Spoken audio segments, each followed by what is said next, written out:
Oke, kita kasih naik tadi Diana. Oke, tadi sempat ini ya, kita kasih ulang naik Diana. Oke Diana, mohon maaf tadi saya turunkan karena sinyal tadi tidak baik, begitu. Iya, nggak apa-apa Bang. Oke. Iya, ya saya Diana. Di sini saya sebenarnya mau bersaksi. Oh boleh. Diana lahir Kristen atau sebelumnya itu bagaimana? saya Muslim Islam. Waktu kecil lahir Islam. Jadi papa saya itu mualaf, nikah sama mama. Nah, jadinya papa juga nggak ngejalanin Islam sih sebenarnya. Jadi dia cuma untuk nikah aja. Dari kecil saya Islam. Saya justru Islam yang taat. Maksudnya agak sedikit fanatik. Dulu sempat benci sama orang Kristen. Jadi di dalam keluarga saya itu Islamnya itu yang lumayan fanatik. Di keluarga kami itu kakek saya itu suka ngobat-ngobatin orang gitu kan. Jadi papa saya orang Cina Makassar, mama saya orang Bandung. Nah, jadi tapi gini, itu sebentar. Ya. Di sini kan tidak boleh hanya sekedar ngaku-ngaku. Nanti kalau sekedar ngaku-ngaku ya Muhammad juga ya ngaku jadi nabi gitu. Gini. Yang ingin saya uji dulu nih, dan teman-teman juga pasti sama pengen nguji. Kalau memang mantan muslimah, dulu ngaji, sholat, begitu bisa baca-baca doa-doa sholat, doa-doa ngaji, atau doa-doa baca Al-Quran, coba kami pengen dengar. Surat Al-Kawthar aja ya. Silahkan. A'udzubillahiminasyaitonirrajim. Bismillahirrahmanirrahim. Inna a'toinakal kautsar fasholli lirabbika wanhar. Inna syani'aka huwal abtar. Sah ini, udah pasti muslimah. Dari cara, dari ngomongnya itu udah sangat ini biasa ngaji. Ya silakan, lanjut. Iya, jadi jadi saya itu dari kecil memang ngaji itu sampai dua kali tamat Al-Quran, tapi saya nggak tahu artinya. Jadi di keluarga saya harus ngaji, harus setiap hari itu harus ngaji. Saya di Lampung, waktu itu saya di Tanggamus Lampung. Waduh, jadi Tanggamus ternyata. Waduh, tetangga saya. Saya lahir di Lampung. Jadi mama saya itu udah migrasi dari Bandung ke Lampung, udah punya perkebunan di sana. Saya nggak pernah merasa kalau saya itu akan Kristen gitu. Jadi dari kecil saya Islam yang taat. Malah saya benci banget sama orang Kristen. Nggak tahu kenapa dalam keluarga saya didoktrin kalau Kristen itu kafir. Jadi benci sama orang Kristen. Kayak nggak suka gitu, padahal keluarga papa saya itu Kristen. Jadi saya juga orangnya juga sama fanatik. Jadi saya pikir, iya saya nggak suka sama orang Kristen. Tapi ternyata waktunya Tuhan, dan Tuhan itu memang punya rencana gitu kan. Jadi setelah lulus SD, saya diajak papa saya untuk ke Jakarta. Nah, saya melanjutkan sekolah, saya tinggal dengan tante saya.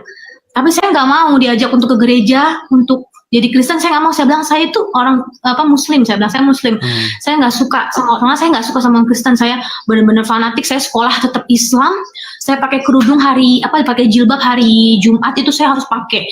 Udah gitu nilai agama saya 9, 10, semua Yasin ini saya udah hafal waktu itu kan.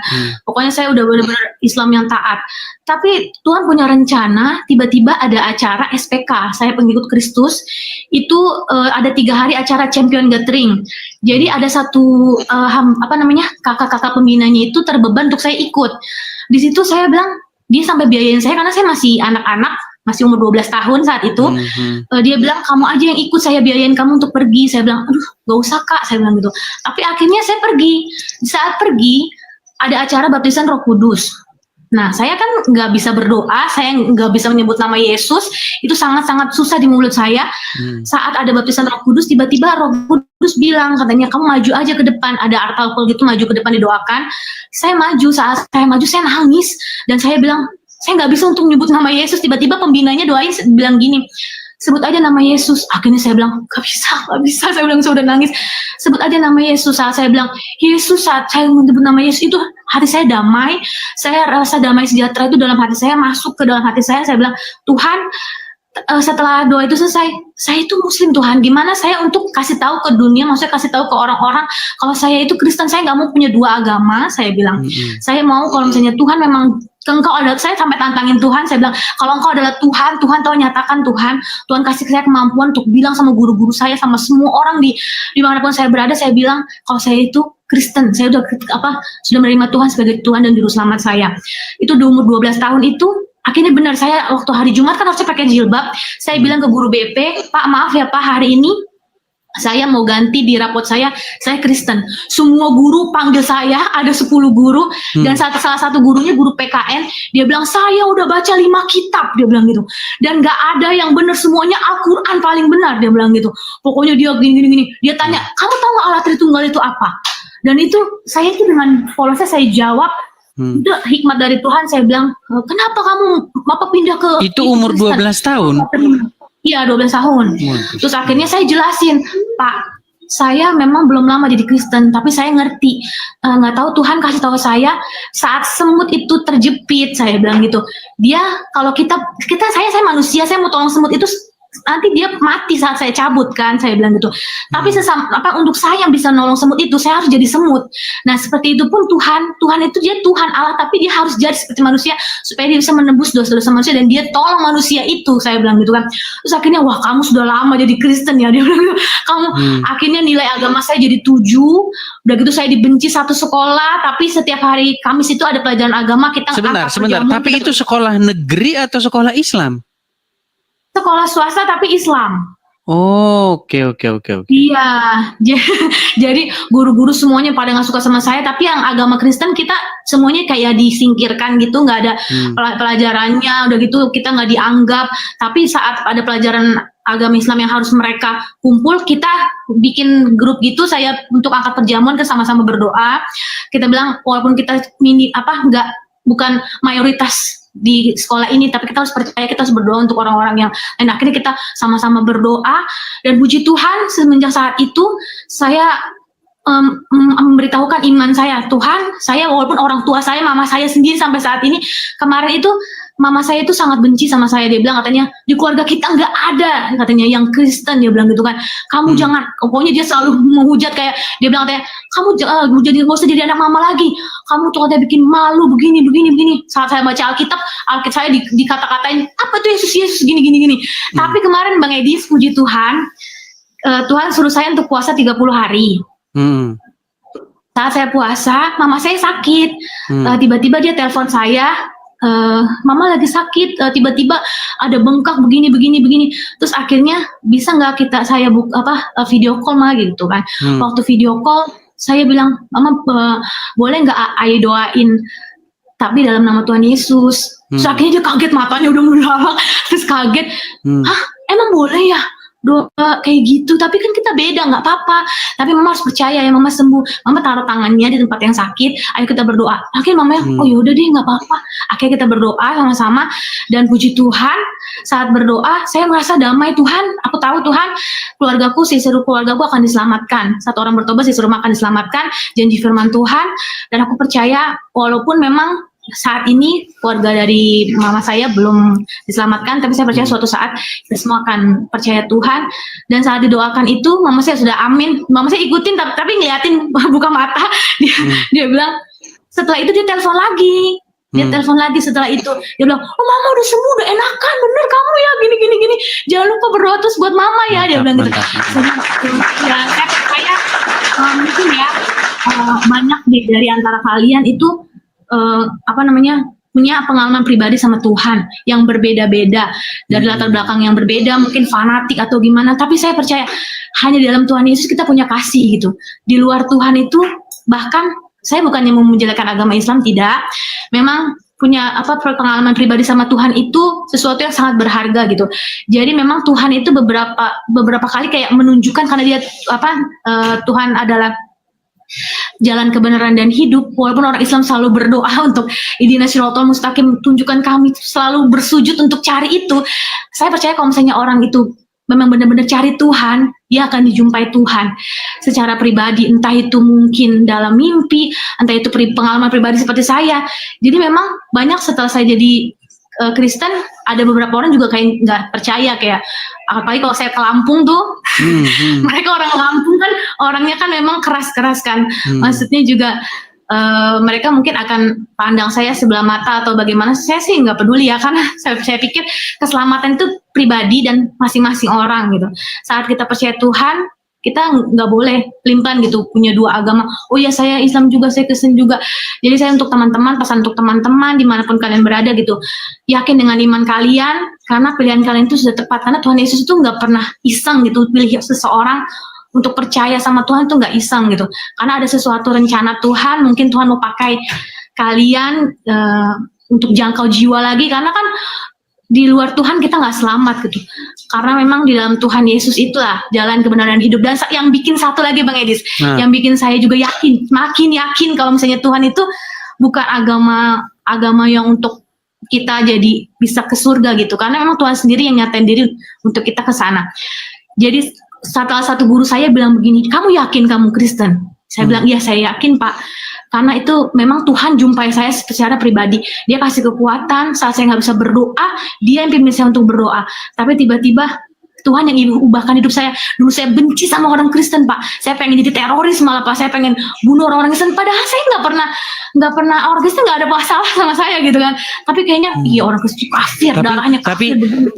Tapi waktu selama kamu jadi Islam, kamu ngerasain kebencian terhadap agama Kristen gitu ya? Benar.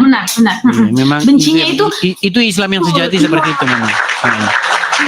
Lalu guru saya bilang gini Bang Edi, dia bilang kayak gini, apa namanya?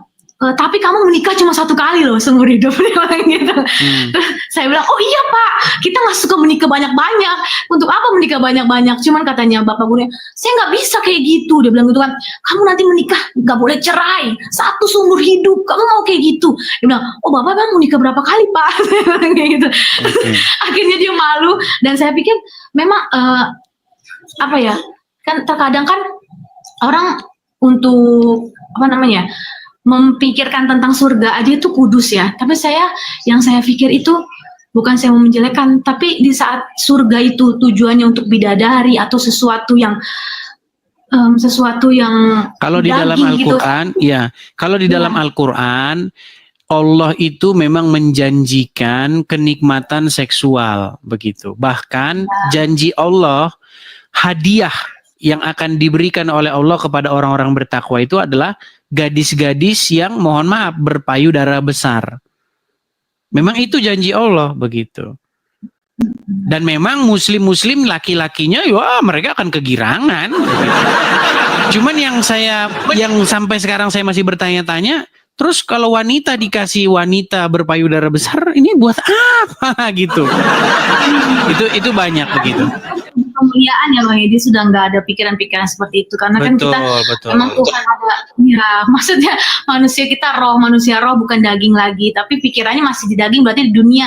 Makanya saya bilang surga sama dunia itu nggak jadi satu. Jadi kalau misalnya saat pengajarannya itu daging, itu saya pikir itu bukan dari Tuhan.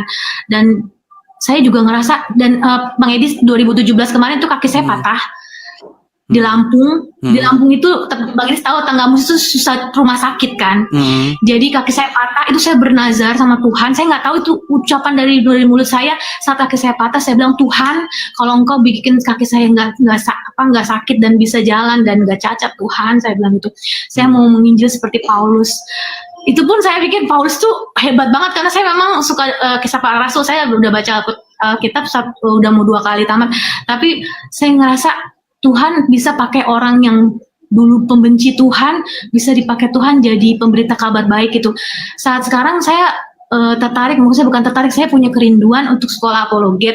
Cuman saya pikir untuk melihat debat-debat Bang Edi ini sangat memberkati, jadi menjadi motivasi dan jadi hati saya, Tuhan, kalau misalnya memang Tuhan mau pakai saya, hidup saya gitu, biarlah kemanapun saya berada, saya mau memberitakan kabar baik, karena juga orang-orang di luar sana memang jiwa mereka jiwa yang terhilang gitu, supaya bisa percaya Tuhan Yesus. Cuman ya masih bantu dalam doa Bang Edis. Amin. Teman-teman juga mendoakan. Nah ini ada satu statement menarik nih. Sekolah teologi jurusannya apologet. Nah kayaknya di Indonesia memang belum ada itu sekolah teologi bagiannya jurusannya apologetika. Tapi kalau di sini di Amerika Serikat itu ada. Jadi sekolah teologi jurusannya apologetika. Nah, apologetika ini adalah bagaimana menjawab dan mengcounter pertanyaan-pertanyaan yang mencecar kekristenan. Baik itu dari pertanyaan. Kalau di sini tuh pertanyaan itu lebih banyak dari orang-orang yang ateis. Orang-orang yang tidak mempercayai Tuhan seperti itu. Dan juga termasuk pertanyaan-pertanyaan dari Muslim, pertanyaan-pertanyaan dari Kristen sendiri seperti itu, apologetika. Mungkin sekolah teologi sudah waktunya untuk membuka cabang ini ya, membuka cabang jurusan yaitu sekolah apologetika ini. Dan ini cuman memang kalau di Indonesia ya, berapologet di Indonesia itu memang kita tidak bisa all out. Kita tidak bisa betul-betul secara totalitas. Kenapa? Karena mungkin kita akan lebih banyak defend begitu ya, lebih banyak bersifat bertahan saja. Ada orang Muslim bertanya, kita jawab. Kalau tanya balik itu takutnya nanti penistaan agama gitu. Iya. Seperti Ya, itu. ya puji Tuhan Bang Edis, dengan acara ini sangat memberkati. Mungkin terkadang agak sedikit terdengar frontal, tapi saya juga waktu dengar Bang Edis ternyata orang Lampung. Wah, maksudnya pernah di Lampung itu memang Saya lahir besar di Lampung. besar di Begitu. Lampung. Cuman saya sudah lama meninggalkan Lampung begitu.